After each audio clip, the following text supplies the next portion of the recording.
연변에 왕칭현이라는 곳이 있다고 해요. 2005년경 이곳 왕칭현에 살고 있었던 차익환 씨. 그가 하는 일은요, 공사를 수주하는 프로젝트 매니저였습니다. 여기서 저는 공사를 수주하는 게 무슨 말이지 싶어 찾아보니 건설업체가 발주자가 제시한 건설 공사를 완공하기로 계약하는 것을 말한다고 해요. 그러니까 이런 일을 하는 프로젝트 매니저였던 것 같아요. 여튼 차익환 씨는 이 일로 몇 년 동안 경제 호황까지 타면서 많은 돈을 벌었습니다. 그래서 그 지역에 2층짜리 대저택까지 지었어요. 그리고 돈이 많으니까 이 집에 가정부를 들입니다. 그 가정부의 이름은 가오밍푸. 그녀가 하는 일은요, 집 청소와 요리, 매달 400위안의 월급을 받고 있었습니다. 해당 저택에는요, 5명이 살았어요. 차익환 씨와 그의 아내, 그리고 2명의 자식들까지 해서 총 4명은 2층에서 지냈고요. 1층 구석진 한 방에 가정부인 가오밍푸가 살았어요. 2005년 6월 18일 벌써 이곳에서 일한 지 1년째였던 가오밍푸에게 이날은 그냥 평범한 날이었습니다. 이날 평소처럼 집안일을 마치고 밤 10시가 돼서 잠자리에 들 준비를 했죠. 그렇게 얼마나 시간이 지났을까요? 우리 잘 자고 있는데 갑자기 그럴 때 있죠. 눈이 번쩍 떠질 때. 이때가 딱 그랬던 거예요. 자다가 눈이 팍 떠졌어. 그런데 그와 동시에 귓가에 울음소리가 들리는 거예요. 위층에서 나는 것 같은데? 그러니까 자다가 일어난 거예요. 확인해봐야 될 거 아니에요. 뭐지? 조심스럽게 위층으로 올라갔습니다.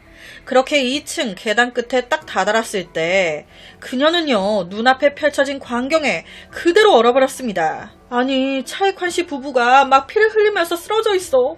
그 가운데 한 남자가 칼을 들고 이미 의식 없이 쓰러져 있는 차익환 씨의 딸을 딱 찌르려고 올라타 있는 거예요. 그 순간에 딱 본 겁니다. 와, 이놈이랑 눈이 마주쳤어. 저는요, 눈이 마주쳐서 더 몸이 얼어버렸을 것 같은데 이때 가오밍푸는 대단해요. 눈이 마주치니까 반대로 정신이 번쩍 든 거예요. 와, 이거 도망가야 된다. 바로 뒤를 돌아 계단 밑으로 막 달려 내려가기 시작합니다. 그러니까 이놈 어쨌겠어요. 이 여자 지금 이 집 나가가지고 도와달라고 하고 신고하면 큰일 나는 거 아니야. 바로 칼 들고 그녀 뒤쫓기 시작합니다. 안타깝게도 현관문을 나서기 전에 잡혀요. 둘 사이에 몸싸움이 벌어집니다. 이때 죽을 수도 있겠다 생각이 든 그녀는요, 상대가 남자였어요. 힘이 안 되니까 어떡해요. 이빨로 그냥 그의 손가락이든 뭐든 잡히는 대로 물어 뜯어버립니다. 으악! 그러니까 논란이 남자 가오밍푸의 머리채를 잡아다가 벽에 꽝! 결론은 이 범인과 몸싸움 하면서 가오밍푸 무려 3번이나 칼에 찔려요. 와, 이거 몸싸움이 되겠습니까? 칼까지 찔려 점점 힘까지 잃어가는 상황. 이때 그녀는요, 더 이상 안 되겠어. 한번 세게 또 맞거나 찔렸을 때 이때 다시 안 일어나고 그대로 눈을 꼭 감고 죽은 척을 합니다. 여러분, 이때 얼마나 떨렸겠어요. 그렇게 얼마나 시간이 지났을까. 조용해. 눈을 떠야 하나 말아야 하나. 눈을 쓱 떴는데 눈앞에서 이렇게 쳐다보고 있으면 어떡해요. 한참을 못 뜨고 있다가 용기 내서 쓱 떠보는데 이미 이 새끼 도망가고 없어. 그런데 현장이 온통 피투성이에 난리가 나 있고, 실제 그때 상황에 대해 가오밍푸가 이렇게 얘기했어요. 마치 묘지 같았다고. 묘지처럼 고요했다고. 그렇게 가오밍푸가 경찰에 신고를 합니다. 경찰은 바로 집 밖과 안을 철저하게 수색하기 시작했어요. 당시 집주인 차익환 씨는 동쪽 침실 문 앞에, 아내와 자녀들은 남쪽 침실 주변에 쓰러져 있었습니다. 부검 결과 차이 가족 4명 모두 칼에 찔려 사망했으며 흉기는 단검과 같은 날카로운 무기였어요. 48살이었던 차익환 씨는 무려 10번이나 찔린 상태였고요. 아내는 1번 찔린 상태, 23살이었던 큰아들 여러 번 찔렸고요. 16살이었던 막내딸 2번 정도 찔린 상태였습니다. 이웃집을 탐문 수사한 결과 18일 새벽 2시경에 차익환 씨의 집에서 비명소리를 들었다는 이웃이 있었어요. 이때 자기들은 부부싸움하는 소리인 줄 알았대요. 그래서 크게 신경을 안 썼다는 거예요. 이런 일이 일어나고 있는 줄은 상상도 못했다고. 그렇다면 누가 이 가족을 모두 죽여버린 걸까? 왜? 이 차익환 씨 부부가요, 엄청난 부호였어요. 부자. 제일 먼저 드는 생각은 돈 노리고 죽였네. 경찰 역시 그 생각에 이 부부의 금고하며 통장 내역 등등을 제일 먼저 확인했는데 웬걸? 금고 열려는 있었는데 그 안에 돈 그대로 있었고요. 차익환 씨 아내의 가방에도 돈이 있었어요. 현금. 그것도 그대로 있었습니다. 이뿐이게요. 집 안에 보석이나 휴대폰, 뭐 집문서, 땅 문서 등등 이런 것들도 다 그대로 있는 거예요. 이 말이 뭡니까? 아, 이 범인 돈이 목적이 아니었네. 이 사건 원한 살인 사건이네. 그런데 이런 경찰의 추정에 의외로 친척이나 이웃들이 강하게 반발합니다. 이 가족에게 원한 가질 사람 아무도 없다는 거예요. 이 차익환 씨 같은 경우에는 어떤 남자였냐, 이 말로 딱 정리가 될 것 같아요. 부자였던 그가 항상 자기 직원들한테 물어보는 게 있었대요. 혹시 내가 지금 주는 이 월급이 부족하진 않냐고. 부족하면 언제든지 얘기하라고. 이런 사장님이 어디 있습니까? 다른 친척들, 이웃들 역시도 같은 반응이었습니다. 이 아내는요, 남편이 운영하는 회사에 직원으로 있었어요. 그 남편의 그 아내죠. 아내도 말해 뭐예요. 한 번도 월급이 밀린 적도 없었대요. 이 사건이 생긴 후 그를 아는 모두가 안타까워했습니다. 어쩜 이렇게 세상이 잔인하냐고. 왜 그들을 이렇게 데려가냐고. 경찰이 사건 현장 집을 수색할 때 여러 개의 의심스러운 발자국이 주의를 끌었습니다. 이 발자국은 집 서쪽 차고에 항상 열려져 있는 창문 옆에서부터 집 안으로 이어져 있었어요. 아, 이 범인 열린 창문을 통해 차고로 진입, 집 안으로 들어왔구나. 동시에 집 안의 바닥에서 경찰은 여러 개의 선명하고 연속적인 피 묻은 발가락 자국을 발견했습니다. 발가락! 두 사람 거였어요. 이거는요, 이 범인들 신발을 벗고 집 안으로 들어왔다는 거죠. 맨발로. 어우, 예의가 발라 아주. 저는 잘 몰랐는데 이 발가락이 찍힌 자국만으로도 이 범인의 키라든지 어느 정도의 골격 상태를 추정할 수가 있대요. 분석해 봤을 때 범인의 나이는 대략 한 26살 정도? 2명 발가락이 나왔거든요. 한 명 키는 175 정도, 또 한 명은 165 정도? 조사를 이어가던 경찰은 사건 당시 차익환 씨의 아내가 40cm 정도 되는 나무 막대기 2개를 쥐고 있었다는 사실을 발견했습니다. 그런데 문제는 가정부 가오밍푸 말에 따르면 이 2개의 나무 막대기 이 가족들 게 아니라는 거예요. 즉 이 범인들이 들고 들어온 흉기라는 거죠. 나무 막대기도 현장에서 발견됐습니다. 그러니까 몽둥이 같은 걸 말하는 거예요. 몽둥이. 그리고 거기서 지문까지 나왔어요. 감정 결과 이 지문 중 2개는 모르는 사람 거야. 이 지문 2개의 주인이 범인이겠죠. 유일한 생존자 가오밍푸 그녀는요 3번째였어요. 하지만 다행히도 모두 급소를 비껴나가 생명을 구했습니다.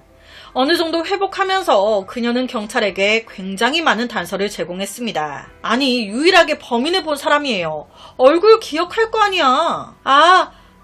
네, 범인 봤죠. 그런데 그때 범인이 무슨 여자 스타킹 같은 거를 뒤집어 쓰고 있어가지고 그래서 정확한 얼굴을 보진 못했어요. 경찰은요, 경찰력을 동원해 왕칭현 주요 출구를 다 봉쇄하고요. 이 사건에 현상금까지 걸었어요. 하지만 별다른 게 안 나와.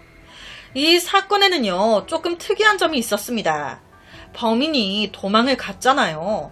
그럼 차로 갔거나 오토바이로 갔거나 뭐 기어갔거나 뭔가를 이용했겠죠. 그러면 집 밖에 이런 흔적들이 남게 돼 있잖아요. 그런데 집 밖에 오토바이나 뭐 자전거 뭐 이런 흔적이 하나도 없는 거예요. 그럼 뭐 2발로 걸어갔다는 걸까요? 뛰어갔나? 아니, 이 범인은 어떻게 범죄 현장을 빠져나간 걸까? 혹시 어느 정도까진 걸어가다가 혹은 뛰어가다가 중간에서 택시를 탔나? 그러니까 대중교통이나 뭐 이런 수단을 사용한 흔적이 하나도 없었던 거예요. 그래서 경찰은요, 주위 택시 회사를 다 찾아다니면서 단서를 찾으려고 했어요. 그런데 이때 당시 수상한 사람을 태운 택시 기사 아무도 없는 거예요. 뭐지? 날아갔을 리는 없고. 그리고 경찰은 가오밍푸가 진술한 내용 중 복면에 주목했습니다. 만약 외부인이었다면 굳이 얼굴을 가렸을까? 어차피 다 나 모르는 사람들 뿐인데 혹시 얼굴을 드러내면 아는 사람인 거예요. 일면식이 있는 사람이라 얼굴을 가린 거 아니야? 즉 범인, 같은 지역 사람 혹은 일면식이 있는 사람일 가능성이 있지 않을까? 이 사건의 소문이 퍼지면서 많은 사람들은요, 유일한 생존자, 가정부, 가오밍푸를 의심하기 시작했습니다. 사실 경찰 역시도 그랬죠. 가오밍푸가 죽였다는 게 아닌 가오밍푸가 당시 남자친구가 있었어요. 남자친구랑 둘이 샤바샤바 한 거지. 당시 그녀의 남자친구는요, 3년차를 몰면서 생계를 유지하고 있었습니다. 그러니까 그렇게 잘 살지 않아. 가오밍푸는 가정부였기 때문에 이 집의 주요적인 생활 패턴이나 금고가 어디에 있는지 등등 잘 알고 있었습니다. 이런 정보를 남자친구에게 전달. 둘이 계획해서 다 죽이고 남자친구는 도망. 가오밍푸는 피해자인 척하는 거 아니야? 그런데 문제는 돈을 가져간 게 없었단 말이에요. 이 가족이 다 죽어버리면서 이들한테는 득된 게 하나도 없는 거예요, 지금. 오히려 가오밍푸 일자리만 잃고 몸만 상했어. 실제 경찰 조사 결과 이 남자친구 또한 정확한 알리바이가 확인됩니다. 여러 가지로 이 두 사람 혐의 없음이 나와요. 수사에 진전이 없어 낙담하고 있던 이때 법의학자가 중요한 단서를 팍! 차익환 씨의 손가락 사이에서 머리카락 한 가닥이 나온 거예요. 이 머리카락은 길이가 3cm가 되지 않고 빛 아래에 두면 검은색을 띄었습니다. 이 머리카락 사망한 피해자들 머리카락이 아니야. 가오밍푸 것도 아니야. 경찰은요, 이 머리카락을 집중적으로 파요. 과학적으로 분석 들어간 거예요. 봤더니 이 머리에 황함유량이 8.6이 나오는 거예요. 이 정도 수치는요, 일반인에 비해 10배나 높은 수치였습니다. 자, 여기서 황함유량 이게 뭐냐? 제가 찾아봤거든요. 맛과 냄새가 없는 비금속 원소로 주로 머리카락, 손톱, 피부 등에 포함되어 있고 인체 신진대사에 나름대로 중요한 물질이라고 하더라고요. 유황이라고도 한다고 합니다. 이 수치가 일반인보다 10배가 높게 나온 거예요. 이건 뭘 말하고 있는 걸까요? 이거는요, 범인이 오래전에 염색을 했거나 오염된 물을 오래 마셨거나 특정 환경에서, 그러니까 황함유량이 높은 곳에서 오래 일했거나 생활했을 가능성이 있다. 그런데 오래전에 염색을 했다기에는 발견된 머리 한 가닥 검은색이었어요. 그러니까 이건 삐삐 아니죠. 그렇다면 오염된 물을 오래 마셨나? 그런데 이것도 좀 가능성이 낮아 보였어요. 남은 건 황함유량이 높은 곳에서 장기간 생활하거나 일했나? 황함유량이 높은 곳? 거기가 어딘데? 보석 가공, 시멘트 제조 또는 육류 가공, 이런 곳에서 일하는 직업에 종사했을 가능성이 있다. 경찰은 바로 해당 지역 시멘트 공장을 다 찾아다녀요. 다행히도 당시 그 지역에 딱 3군데 있었대요. 갔더니 다 나이가 있는 분들이 일하고 계시는 거예요. 제가 앞서 이 범인 나이가 몇으로 추정된다고 했습니까? 26살로 추정이 됐단 말이에요. 그런데 나이가 다 고령이야. 그러니까 삐삐 시멘트 공장은 아니구나. 이어서 고기 가공점을 조사합니다. 지역에 16개의 가공점이 있었어요. 결과는 이 직원들 범행 시간에 차익환 씨 집 쪽에 있었던 사람이 한 명도 없는 거예요.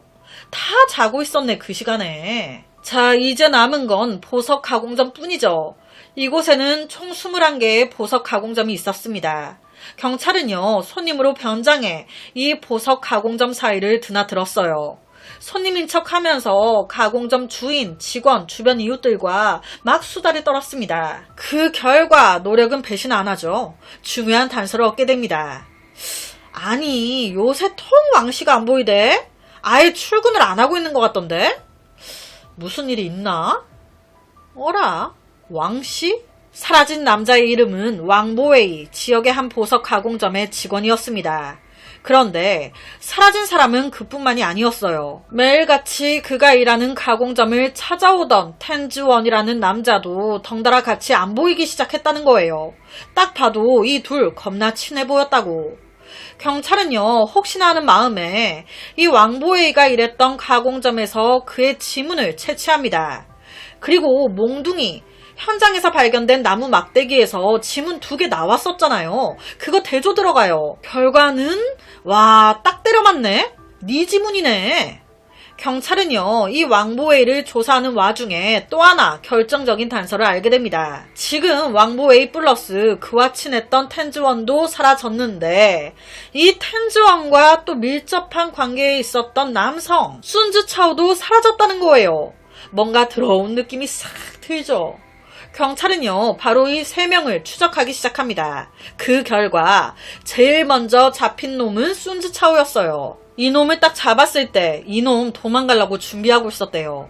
다행히도 순즈차오는 발뺌하지 않고 바로 인정합니다. 그렇다면 도대체 그날 무슨 일이 있었던 걸까? 그리고 그러니까 범인이 도대체 몇 명인 거야? 순즈차오 왈, 차이관 씨 집에 들어간 거?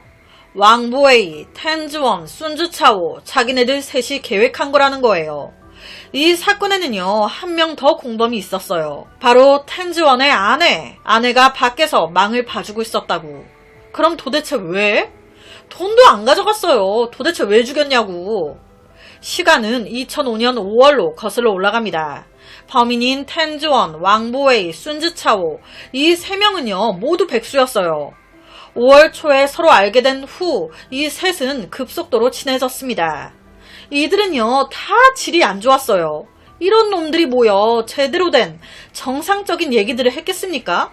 한다는 소리가, 야, 우리 돈도 없는데 같이 한탕 할까? 그들은요, 영길씨, 도문씨, 왕칭현 3곳에 사전조사를 시작합니다. 응? 사전조사? 범행 대상을 물색하기 시작한 거예요. 그러다가 알게 된 겁니다. 왕칭현에 큰 2층짜리 주택이 있다고. 그 집에 엄청난 부자인 차이관 씨가 살고 있다고. 여기에 뭐가 있어도 있지 않겠냐 이거예요. 이 집에 들어가서 돈, 물건을 훔쳐 나오자. 그러니까 돈을 목적으로 한 강도가 맞았던 거예요. 그런데 현장에 금품 그대로 있었잖아요. 뭐지? 이 3명은요, 집에 몇 명이 사는지 모르니까 남자들만 우르르 살고 있으면 어떡해요. 그러니까 집에 누가 사는지, 차이관 씨가 몇 시에 집에 오는지, 이들이 평소 몇 시에 자는지 집 주위를 맴돌면서 관찰하기 시작합니다. 그렇게 4번째로 차이관 씨 집을 찾았을 때 6월 18일 새벽, 오늘이다 행동에 들어갑니다. 새벽 3시가 넘을 때까지 기다려요. 이들이 완전히 잠들 때까지. 텐즈원의 아내가 밖에서 망을 봅니다. 그리고 3사람은 얼굴에 스타킹을 써 가린 후 차고의 창문을 통해 집 안으로 들어가요. 이들은요, 착하기도 해요. 1층에서 신발을 벗고 맨발로 2층으로 올라갑니다. 들어가서 조용히 장롱하며 집안 여기저기 뒤지기 시작하는데 나름 조용히 뒤진다고 뒤졌는데 그 소리가 안 날 수가 없죠. 그 소음에 잠들어 있던 차이관 씨 부부가 깬 거예요. 당시 3사람은요, 각각 나무 막대기와 칼을 들고 있었습니다. 그러니까 차이관 씨 부부가 뭐 어떻게 할 수가 없잖아요. 그렇다고 가만히 있기도 아닌 것 같고. 이들 간에 곧 몸싸움이 벌어졌고 그 과정에서 아내가 이들이 들고 있던 나무 막대기 2개를 빼앗은 거예요. 하지만 연이어 칼에 찔리며 쓰러졌고 차이관 씨 역시 여러 차례 찔려 쓰러졌습니다. 안방에서 이 난리가 났어요. 다른 방에서 자고 있던 자식들 안 놀랄 수가 없죠. 바로 방에서 달려 나온 거예요. 그렇게 그들 역시 칼에 찔린 겁니다. 그리고 그 과정의 소리를 1층에서 자고 있던 가오밍푸가 들었고 그녀가 2층으로 올라왔을 때가 딸을 몇 번 이미 찔렀어. 마지막으로 확인 사살한다고 더 찌르려고 할 때였던 거예요. 이들은요, 가오밍푸에 대해선 크게 생각을 못하고 있었던 것 같아요. 우선 가족들 몰래 돈을 가져갈 생각만 했지. 그런데 웬걸? 지금 한 명이 더 있어. 맨 앞서 얘기했던 상황이 이어진 거죠. 결론은요, 이놈들 가오밍푸까지 죽였다고 생각했어요. 그럼 여기서 드는 의문점이 돈 훔치려고 들어와 놓고 왜 안 훔쳐갔냐? 왜? 당황해서. 판이 지금 너무 커졌잖아요. 살인까지 할 생각은 없었어. 그냥 겁주고 돈만 가져가려고 했지. 순간적으로 지금 몇 명을 죽였습니까? 일이 커지니까 안 되겠다. 우선 도망가자. 그래서 다 두고 도망 나왔던 거예요. 이들은요, 집에서 나오자마자 각자 흩어졌습니다. 텐즈원은 망보던 아내를 데리고 집으로 바로 가서 피 묻은 옷을 갈아입고 아내와 함께 기차역으로 갔어요. 떠나려고. 반대로 왕보에 있는 사촌한테 옷을 하나 들고 와달라고 전화하고요. 그 사촌이 오기 전까지 차익환 씨 집에서 나와 어느 정도 부근까지 걷습니다. 그러다 중간에서 사촌의 오토바이를 타고 기차역으로 좀 가달라. 그 기차역에서 텐즈원 가족과 합류해 도망갑니다. 그리고 순즈차오는 도망가려다가 잡혔죠. 얼마 안 가 이 도망간 3명도 연달아 체포됩니다. 결론은 주범 텐즈원과 왕보웨이 사형 나오고요. 공범인 텐즈원의 아내와 순즈차오는 강도죄로 각각 10년과 7년을 선고받았습니다. 당시에 이 판결이 내려지자마자 재판장에 울음소리가 가득 울려 퍼졌대요. 하지만 평균 나이가 20대였던 이 젊은 범죄자들은 사형이든 뭐든 울음소리든 나발이든 듣고도 계속 고개를 숙인 채 다른 반응을 보이지 않았다고. 이미 이들 손에 한 가족이 다 몰살 당했는데 지들이 뭐 사형을 당하든지 말든지 그들이 살아 돌아옵니까? 죽은 자들만 불쌍하게 된 거지. 이 사건을 이야기하면서 빼놓을 수 없는 게 경찰의 수사력과 법의학자의 세심함이에요. 만약 법의학자가 손가락 사이에서 그 머리카락을 발견하지 못했다면 경찰이 보석 가공점의 손님으로 위장, 그 노력을 하지 않아줬다면 이 사건 이렇게 마무리가 될 수 있었을까요? 이 죄인들에게 죄값을 물 수 있었을까? 그리고 살아남은 가정부 가오밍푸, 정신적인 충격이 장난 아니었을 것 같아요. 거기다 범인으로까지 몰렸었잖아요. 지들은 돈을 목적으로 강도짓을 하려고 했다지만 죽일 생각은 없었다고 하지만 결론은 죄 없는 사람 다 죽이고 몇 명이 피해를 봤습니까? 오늘 제가 준비한 사건은 여기까지입니다. 어떻게 들으셨나요? 매일 저녁 10시 25분 모미지 업로드, 구독과 좋아요, 그리고 새로운 영상이 업로드 될 때마다 뜨링뜨링 알려주는 알람 설정까지 한 번씩 부탁드립니다. 내일 저녁 또 다른 사건으로 찾아뵙겠습니다. 내일 봬요. 꼭 봬요. 내일 봬요.